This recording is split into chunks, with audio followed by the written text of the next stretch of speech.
Thank you for that kind introduction, and a warm welcome from me to our three-day European conference. And we're delighted to have Professor Brian Davidson and Angela Marker giving their time to lead our global faculty. And as they've explained, for the first time, we've got the multidisciplinary specialist group Cholangiocarcinoma UK partnering with us today. And they're going to run a special session highlighting the latest progress in the rapidly evolving treatment landscape for cholangiocarcinoma. And I have to say, I'm really indebted to Shane Cohen-Murray, Head of Cancer Strategy at the Department of Health and Social Care, who is here with us today, which may be a very difficult day in the area of health, but we're delighted to have him, and he's going to talk to us about the new National Cancer Plan. Well, AMMF's whole conference is focused on cholangiocarcinoma, but just in case we've got anyone with us who's not too clear what this is, I'm going to give you a very brief overview. Cholangiocarcinoma, or bile duct cancer, is one of the biliary tract cancers, and it is a primary liver cancer. It's important to know that there are three anatomical types: intrahepatic, hilar or perihilar, and extrahepatic. Now, when AMMF began in 2002, the problems we were seeing every day were a lack of awareness, late diagnosis, difficulty in accessing experts with knowledge and experience, and in finding treatments and trials in a timely manner. And every single day of the past 24 years, AMMF has been dedicated to challenging the long-held misperceptions surrounding this cancer and to finding a way to an improved future. And initially, we were hampered by a lack of data, especially around incidence and mortality. So, amongst other things, AMMF commissioned a cholangiocarcinoma data project from Public Health England, and that resulted in 3 published papers. That's given us the robust data to prove what we were seeing. Plus, now the NHS's own data shows that the incidence of cholangiocarcinoma is in fact similar to that of hepatocellular carcinoma, and that's the cancer that's commonly referred to as liver cancer. So all of this led AMMF to begin the Rethink Liver Cancer campaign in 2024, and we have campaigned continuously since then to draw the attention of the NHS and the government to this poorly recognised primary liver cancer, and we will continue to campaign throughout 2026 and beyond.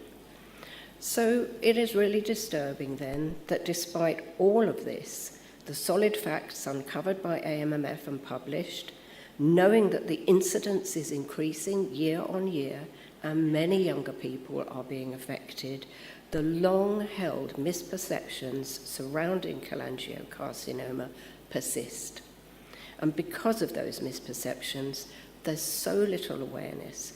People struggle to get a clear diagnosis, and so many are not referred to knowledgeable consultants nor told about clinical trials.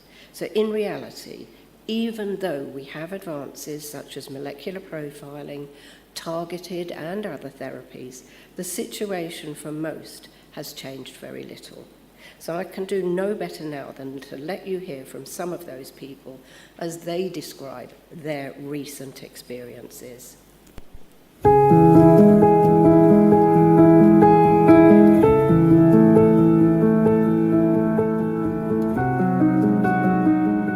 Cholangiocarcinoma is a lesser-known primary liver cancer that is often missed, misdiagnosed, and managed too late.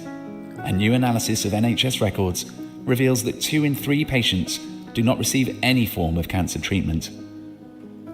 We need more awareness to shape a better future for people affected by this cancer.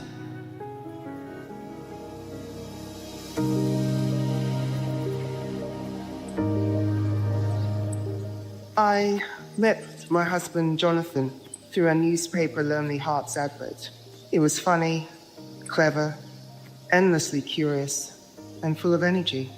He loved running, was always training, and worked as a consultant in the NHS. When he started having stomach pain and constant burping, he brushed it off. He put it down to indigestion, his diet, maybe too much coffee. None of us imagined it could be cancer. I still beat myself up for not pushing him to get checked sooner. By the time Jonathan was diagnosed with cholangiocarcinoma, his doctor said it had likely been there for over a year and had spread everywhere. Even as a doctor, this cancer was hard to recognize. It isn't well known, and its symptoms are easy to miss. In just 3 weeks, I went from telling our sons, aged 3 and 6, that their dad was ill, to telling them he had died. Jonathan was only 59.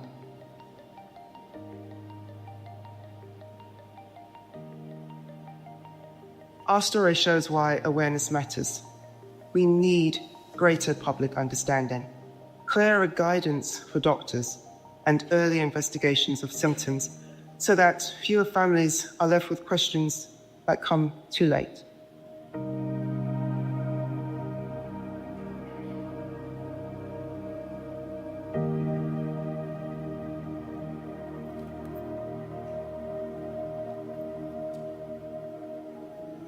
Even in people suspected of having cholangiocarcinoma, it can be difficult to diagnose due to the location of the tumour. That's why we need the NHS to introduce new ways to detect and diagnose this cancer earlier.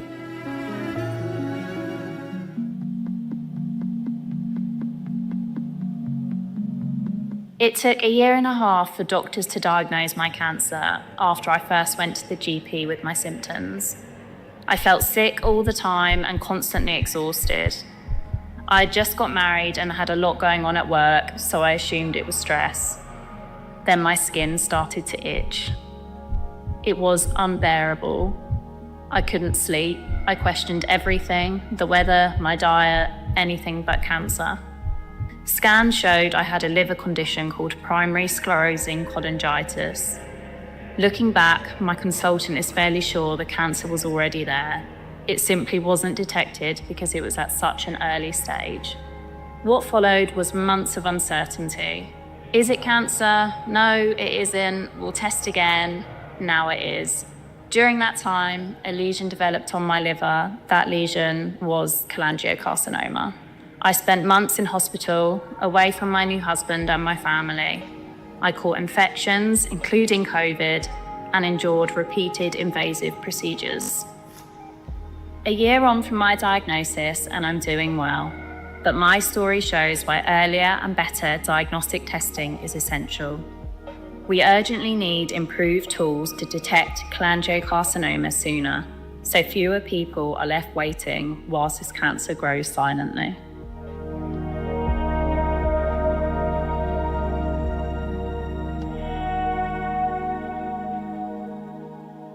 Innovative new therapies for cholangiocarcinoma are changing how the disease is treated and extending lives. But for everyone to benefit, all patients need to be assessed by an NHS specialist team with expertise in this cancer.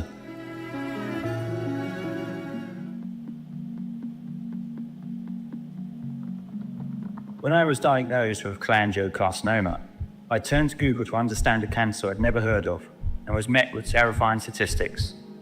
Would I see my 3 children grow up? I asked my doctor. His face said everything. My future looked grim. I pinned my hopes on surgery, but was told my cancer was inoperable. I wasn't prepared to accept that. With AMMF's support, I sought a second opinion from a specialist and transferred my care to a centre of expertise in London. 3 years on, and after chemotherapy, radiotherapy, and plenty of setbacks, molecular testing identified the mutation driving my cancer and an immunotherapy that could target it. I don't resent how long it took to find the right treatment. In many ways, it's a miracle I survived long enough for it to be found. But my story carries a message to our health service. Support patients to access specialist care early and act on molecular and genetic testing from the start. And if you're facing this diagnosis, ask questions, seek other opinions, and hold on to hope.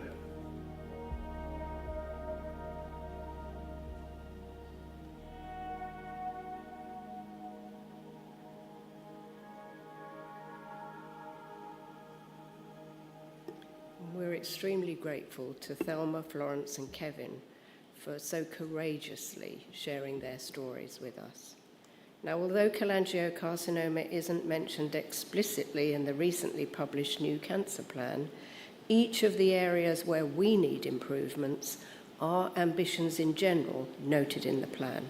So we must now work collaboratively with the NHS and the government, and they with us, to ensure that at last these improvements are achieved in the area of cholangiocarcinoma. Thank you.